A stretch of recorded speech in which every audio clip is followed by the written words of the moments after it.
All right. So, we're back in Revelation chapter 1.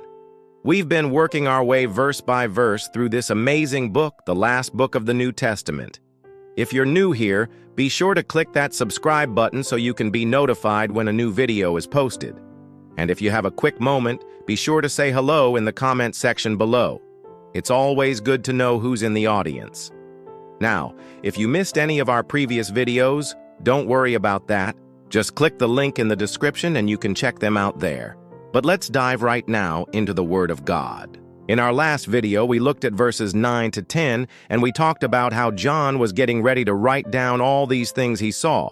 Now we come to verse 11, and it says, saying, I am Alpha and Omega, the first and the last. And what thou seest, write in a book, and send it unto the 7 churches which are in Asia.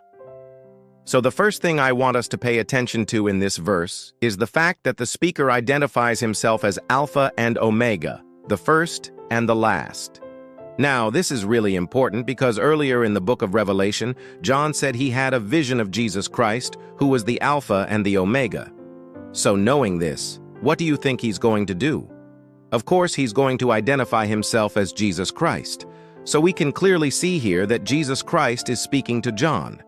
This is very significant because throughout the entire book of Revelation, we see Jesus Christ in different forms and under different titles and using different names. Sometimes he's called the Word, sometimes he's called the Son of Man, sometimes he's called the Lamb, sometimes he's called the Lion of the tribe of Judah. But right here, as he's getting ready to reveal everything that he's going to reveal, he identifies himself simply as the Alpha and the Omega, which means he is the beginning and the end. Why would this be important for John to know or for us to know? Well, because it helps us to understand that Jesus Christ is eternal. He has no beginning and he has no end. He was there before anything was created. He will be there after everything has been destroyed. He is the God who has always been and who always will be. But notice the next part of the verse where Jesus Christ tells John to write what he sees in a book and send it to the 7 churches that are in Asia. Now, what do you think he means by that? Well, he's talking about the churches of Asia Minor. And even though the church in Ephesus wasn't technically in Asia Minor, but rather in the province of Asia, the term Asia was used to refer to the area around the Sea of Turkey. And so what he's saying is, hey, John, take all of these things you've seen and take them to these 7 churches. Now, why would Jesus tell him to do that? Why would he tell him to share this message with the churches? Well, because there are some things he showed John that he needs to make known to these churches. For example, in chapters 2 and 3, Jesus Christ gives messages to each of these 7 churches. And there are warnings, but there are also encouragements, promises, and things that he wants them to know. So John is not only writing down what he saw, but he's sharing it with the churches, which means that the book of Revelation is not just a book of prophecy, but it's also a book for the church. And this is something we need to keep in mind as we study the book of Revelation, because some people read the book of Revelation and they think, okay, this is all about end times events and future prophecies. And yes, that's true. A lot of the book of Revelation deals with future prophecies and events, but another big part of the book of Revelation deals with the church. In fact, Jesus talks to the church more than he talks about end-time events, so the book of Revelation is a book of encouragement and warning for the church today. All right, so let's continue on to verse 12, and it says, And I turned to see the voice that spake with me, and being turned, I saw 7 golden candlesticks. Now, I want to stop here and say that whenever John turns around, he sees these 7 golden candlesticks. Remember, he was told to send the message to the 7 churches in Asia. And what does he see when he turns around? 7 golden candlesticks. And this is a picture of the 7 churches in Asia.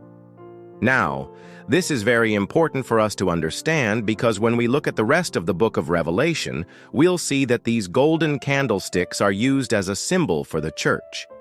Now, there are other places in the Bible where candlesticks are used as symbols, like in the Old Testament when Moses made the golden candlestick for the tabernacle.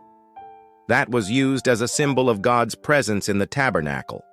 The same thing here in the book of Revelation. These 7 candlesticks are used as a symbol of the churches in Asia, but they're also used as a symbol of the church throughout the entire earth. Verse 13 says, "And in the midst of the 7 candlesticks one like unto the Son of Man, clothed with a garment down to the foot, and girt about the paps with a golden girdle." So what does John see in the midst of these candlesticks? He sees the Son of Man. Now, he identified Jesus Christ as the Son of Man earlier in the text, and this is what he's seeing now. He's seeing the Son of Man in the midst of the candlesticks. And if you remember, the candlesticks are a symbol of the church. So what he's seeing is Jesus Christ in the midst of the church. This is very important for us to remember because Jesus Christ is the head of the church. He is the leader of the church. He is the one who is going to guide the church. He is the one who is going to protect the church. And so the fact that he's in the midst of the church shows that he is interested in every aspect of the church. He's not far away from the church. He's not disinterested in the church. He is the head of the church, and he is actively involved in the affairs of the church. The text says that the Son of Man is clothed with a garment down to the foot and girt about the paps with a golden girdle. And what do you think this is pointing to? It's pointing to holiness, purity, and righteousness.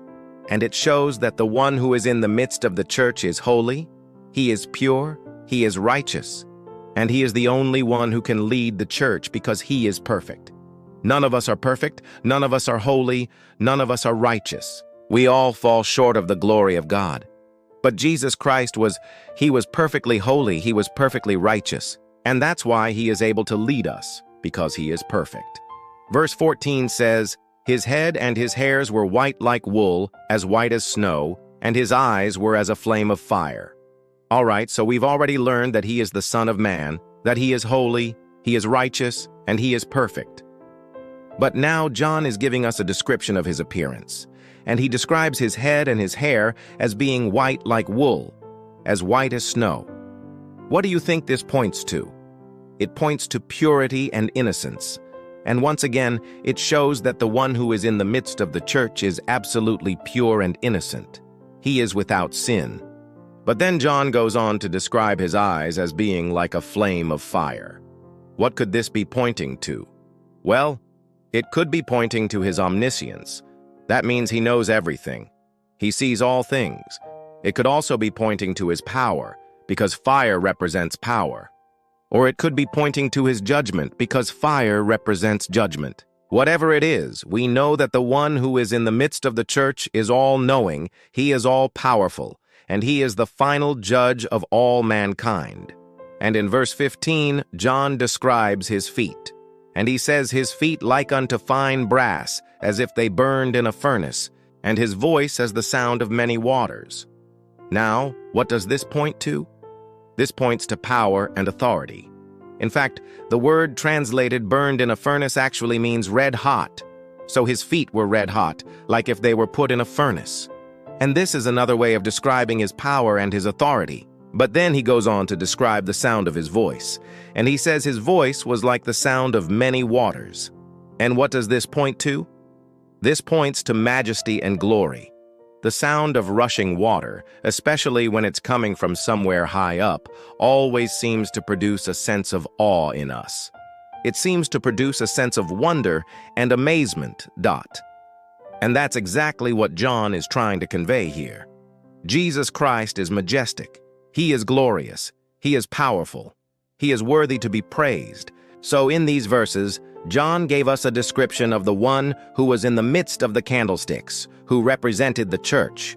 And he described him as the Son of Man. He described him as being holy. He described his garments. He described his head and his hair. He described his eyes. He described his feet and the sound of his voice. And all of this is done to show us who Jesus Christ really is. And if you miss the majesty, if you miss the wonder, if you miss the awe, if you miss the glory of Jesus Christ in these verses, then you're going to miss it throughout the entire book of Revelation. I hope you enjoyed this lesson. I hope you learned something from it. And until next time, God bless you.